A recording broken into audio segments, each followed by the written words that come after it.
Wow, what a crowd. Yes, from all around the world. So amazing to hear all these stories. And what an honor to be here kicking off the show for all of you tonight. Etosha, I'm especially excited to be talking with you Right? because last year at MIT Technology Review, we recognized your company 12 on our list of 15 climate tech companies to watch. So we've been keeping up with your progress. And tonight we're going to talk about what you've done since then, raised a lot of money, and what's next for 12. But first, let's start at the beginning. So Etosha, can you just tell us, why do we need a new way to produce jet fuel? Clearly we need to reduce emissions from aviation, but why not use biofuels or electrify all these airplanes and have them run on renewable electricity? Yeah, I love that question because at the heart of it is like, why transform carbon? Why continue to use the same molecules that we use already? And there's really three reasons for that. So one, to go to electric flight, we would have to retrofit and redesign every single current aircraft that we have. And that's a huge endeavor and will take a lot of time. And secondly, we want to do this now. We have a feeling of urgency of wanting to decarbonize a very hard to decarbonize industry, which is aviation. And so right now, our fuel, which we delivered our first set of fuel under a U.S. Air Force contract in 2021, that fuel could be dropped in immediately into an airplane. It already had regulational clearance, and we could immediately decarb flight and reduce emissions by up to 90%. So that speed and urgency is there when you ask the question, like, what if instead of electrifying the plane, you can instead electrify the fuel? And third, we see hydrocarbon fuels as fuels for the long haul. When I think about this optimistic future where we have cleaned up our atmosphere, our grandchildren are waking up and they're going to school and they're ordering their flying car, a flying taxi, and one family is getting in that car and flying to school or to work, I see that car, that short haul, small vehicle, as being electric. But when that family wants to come to Lisbon and wants to come and congregate as we are today and fly cross country with 200 passengers, they're going to need fuel for the long haul. And that fuel is going to be liquid hydrocarbons. Unless we can change the laws of physics, we know that liquid hydrocarbons are the most energy dense fuel out there, and we need that for long haul flight. And with biofuels, biofuels are great. They have paved the way for sustainable aviation flight in general. But it really comes down to resources. So with our fuel, we can use up to 500 times less land and up to 100 times less water to make a fuel that can, again, decarbonize flight up to 90% per gallon. Wow. So how did you arrive at this idea that air itself could be transformed into jet fuel as well as so many other kinds of chemicals? Yeah, when I was a grad student at Stanford University, alongside my co-founder, Dr. Kendra Kuhl, we were reading about work from a professor in Japan. So Professor Yoshio Hori, he was one of the first professors to take a bottle of club soda, so CO2 dissolved in water, and he put 2 metal strips in that club soda mix, and he applied electrical energy. And he saw bubbles coming off of that metal strip, and he tested those bubbles and saw that gas was 2 hydrocarbon molecules. And throughout the course of his work, he identified up to 4 or 5 molecules that could be made from just putting those 2 strips of metal into that club soda. So when I was in graduate school, we said, can we use more modern equipment and engineer those metal strips to produce even more molecules? And we did that. So we identified up to 16 new molecules that we could make by, again, just putting 2 metal strips into club soda, applying electrical energy. And each one of these molecules represents a multi-billion-dollar industry, and we make those molecules currently from petroleum. So we just asked the question, like, if we can make these molecules from CO2 at scale, can we start to grow our economy, make these materials and chemicals that we use and love, but have a lower carbon footprint while we're doing it? And so we decided to start a company after graduate school when I needed to get a real job after graduate school. So we did that. And what made you decide that that was the right time to begin a company that, as you say it now, focuses on what you're calling carbon transformation? Timing is everything with a startup, so why did that feel like the right time for you? Yeah, well, there are two things. One, the Prime Minister kind of touched on this like, I think you mentioned the science triangle. Well, we saw this kind of golden opportunity of technology and policy and demand. Like, people were wanting to do something about climate while growing the economy and looking at carbon as a more expansive molecule, one that we, again, if we can use CO2 and make these materials, we can expand our economy instead of contracting. The second thing was that we got into a program at Lawrence Berkeley National Lab, and Lawrence Berkeley National Lab is in the hills in Berkeley, California. And we were surrounded by scientists and equipment such as sophisticated spectroscopy equipment, sophisticated imaging, sophisticated gas analysis. And we started to take our work that we had done in graduate school and started to build a reactor that could scale. And one of our first lessons we realized was that carbon dioxide is a very stubborn molecule. We could not get any significant results in those first even few hundred experiments that we did. And I remember there was one moment right before the Christmas holidays when we were saying, okay, we've done all these experiments and the lab is about to shut down for 2 weeks. What are we going to do? And there was literally two factions. There was like Team Christmas, as I'll call them, who wanted to just do a Hail Mary run, like combine all of our ideas together, go to the extremes of the recipes, and just do one run that would go over Christmas. And there was kind of Team Go Home, who was like, let's just go home and like figure it out in the new year. And so Team Christmas won out, and we did our first experiment. And for the first time, it almost felt like a miracle, where we were able to get our first long-term, stable, and non-trivial amount of carbon dioxide converted. And so from there, I realized that we had something now where we could scale this molecule, we could transform it into something that could become the materials and chemicals that we use and love, many of which are in this room, from chairs to building materials to even fuels that brought us here. All of these materials are carbon-based, and we can make them with CO2. So you're taking CO2, you're taking carbon dioxide and water and electricity and turning it into all these different kinds of chemicals inside of that reactor. So it sounds a bit like magic, but tell us what's going on in there. What does that actual process look like, and how does it work? Yeah, well, that magic happens every day and around us. So in a lot of ways, we are mimicking trees and plants.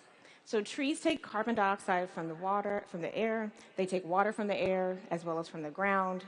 And they use sunlight to break down the CO2 and water molecule into smaller atomic bits and reform those atomic bits into sugars that they use for their own growth and development, and then they emit oxygen. And we do the exact same thing, except we use metal catalyst and electricity to break down the CO2 and water molecule into smaller atomic bits, and then reform those atomic bits into new hydrocarbon molecules, and we also release oxygen as well. So in every way, we are looking to do industrial photosynthesis and scale up this technology so that we can have industrial forests that are out there doing the work of trees. And you can see here on the slide that, again, it's just that CO2, water, and molecule with electricity. And in the foreground, you'll see you could call like a black leaf. So it does the work of leaves on trees, but we've made these electrodes that can do that work. And then we can make an array of different molecules. That's so fascinating. So how much water and renewable electricity will you need to power these reactors as you scale up production of jet fuels? And give us a sense, is the grid today anywhere close to being able to deliver that? Yeah, absolutely. Great question. So in a lot of ways, our plants at scale will consume about the same amount of energy as a data center. So as we're building this world where we have digital bits that are moving around for AI and other digital purposes, we can also build alongside these air plants or these industrial forests that move molecules and move carbon atoms so that we can create a sustainable world. And our first commercial plant that we're building is in Moses Lake, Washington. That one is a subscale version of our larger commercial plants. And it'll do about 100 cross-country flights worth of fuel in a year. And our larger commercial at-scale plants will do upwards of 10,000 flights per year. These are cross-country, 200-passenger flights that we can produce. And again, you're looking at the same energy usage about a data center, so hundreds of megawatts of utility-scale solar, utility-scale wind that would support that. And we do use the grid electricity as well to power our plants, but it ultimately is coming from these renewable sources. Interesting. What other scientific or engineering challenges will your team have to solve in order to succeed at this? Or is that no longer a problem and it's all about scaling up production and lowering costs from here on out? Well, it's all of the above. We definitely have some engineering challenges to get to scale. And we've already solved some of our engineering challenges. So we started off with an electrode that was the size of a postage stamp. And over the course of 4 iterations, we've grown that electrode to something that's the size of a desktop monitor. And so each one of those iterations, each time we increased the size of the electrode, we had to re-optimize the recipe. We had to run a series of tests and make sure we didn't have any defects in how we were manufacturing the electrode at that larger scale. And now we're taking that electrode that's at scale now, and we're stacking it up. And then we take the stack and we put it into a system. So we have the valves and the pumps and the piping that surrounds the stack. And imagine thinking of something that's like a shipping container size system that has a series of stacks and has the piping and everything contained within it. So now that's the area that we're innovating, and we're doing this engineering optimization to be able to build those shipping containers and then deploy them out into what we call air plants. So at each point, we're optimizing for cost, we're optimizing for manufacturing yield, we're optimizing so that we can be, as low cost as possible, because that's the way we're going to really be able to have it such that every single flight can have sustainable aviation fuel in the future. So lots more work to do, it sounds like, but you've just raised almost $650 million. Yeah. So tell us how you're going to spend that money. What is that going to go toward, and what will 12 be focused on? Yeah, absolutely. Raising $645 million was a huge milestone and a huge signal that we were going in the right direction. And just thinking about, that time when we were at Lawrence Berkeley National Lab, and now we were here where we're getting signals from the private sector, not just the public sector. And so, that funding is a bit unique. It's not just all coming to the company as corporate equity. It is a climate stack, as we call it. So a large portion of it will go to project financing, so project equity. So when we deploy and deliver our large air plants, that funding will be drawn down as we meet several milestones. So as we make the design, we complete design, as we secure the land, as we start to build. And so we'll use that funding to have project equity. There was also project debt that was in there. And so, debt is the way in which a lot of renewables have come to scale, so solar and wind. Right now, you can finance that mostly with project debt. And so it's really important signal for us to know that we can get debt in addition to project equity as we start to build out our plants. And really, we're building more than just a company. We're really building an industry. Power to liquids or making electrofuels or E-Jet is really, there's a ton of volume there. There's a lot of scaling that we need to do.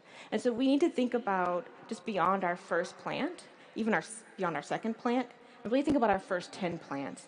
And so that financing will be part of that capital stack that will help us get all the way to 10 plants, and then even beyond that, so that we can build an industry of sustainable aviation flight.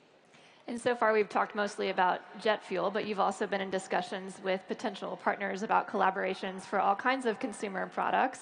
So what can you tell us about those conversations and what other products might be coming down the line? Yeah, absolutely. So in addition to making jet fuel, we make a hydrocarbon blend that can become materials and other industrial chemicals. And so, and we've made some materials at a subscale. So we made lenses in sunglasses with Pangea. We made a component in Tide detergent with Procter and Gamble, and we made a car part with Mercedes-Benz. And so we're really excited about our ability to make all of these materials that we use and love that support our lifestyle, making them from the air instead of making them from petro. And for our first plant that we're building in Moses Lake, Washington, that plant will support a at-scale customer engagement, which we're currently discussing and under contract, but we're really excited about going to a much larger scale and having a much larger presence in consumer products, such that you can buy a product. Again, it's the same materials, it's the same compound that you would love and use, but instead of it coming from petroleum, you can have it come from CO2. And CO2 Made is the brand that we're building for those materials. And how else might this technology be used in the future? You mentioned to me possible applications in outer space, so tell me more about that. How could this evolve from here? Yeah, so on Mars, over 95% of the atmosphere is carbon dioxide. And they've shown that there's water there too in subsurface areas. So we see a world in which you could have a small colony on Mars and use our technology to mine the atmosphere for CO2, use water that's from the subsurface, and again, make all of those materials and even rocket fuel to have people come back. And you can make all of that while you're on Mars, so you don't have to transport the molecules from Earth to Mars or even the moon. There's some sightings of CO2 and water there, and you could have the same effect, same technology to build out these materials. And even beyond that on Earth, which is our current focus, we want to see a world in which all of us can take flights and continue the lifestyle that we love. We can grow the economy, we can create jobs, and we can lower our carbon footprint at the same time. And so, we hope to create a world where you can go and you can purchase the products that you already use, and instead of purchasing something that is made from oil, as nearly 96% of the materials we use right now are made from oil. Instead, you could get it made from air and made from CO2, the CO2 Made. So we're building toward that world, and we can't wait until our grandkids and all of our great-grandkids can live in a world where they can say, wow, I remember those first few moments when we were looking to create an industry, creating sustainable aviation fuel, and building a world that's clean. That's all we have time for. I've learned so much. I hope you did as well. Thank you, Etosha, for being here. Looking forward to following your progress.